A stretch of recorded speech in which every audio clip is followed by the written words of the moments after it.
Əvvəldən də xəbərdarlıq edildiyi kimi ölkədə kəskin hava şəraiti davam edir.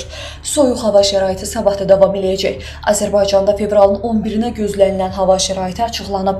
Milli Hidrometeorologiya Xidmətindən verilən məlumata görə sabah Bakıda və Abşeron yarımadasında hava şəraitinin arabir yağıntılı olacağı, onundan 11-nə keçən gecə və səhər bəzi yerlərdə sulu qar yağacağı proqnozlaşdırılır. Şimal-şərq küləyi gündüz cənub-şərq küləyi ilə əvəz olunacaq. Havanın temperaturu gecə 1 dərəcə şaxtadan 2 dərəcəyədək isti, gündüz 2-5 dərəcə isti olacaq. Atmosfer təzyiqi 767 mm civə sütunundan 762 mm civə sütununa enəcək. Nisbi rütubət 70-80% təşkil edəcək. Gecə və səhər bəzi şəhər ətrafı yolların buz bağlayacağı ehtimalı var.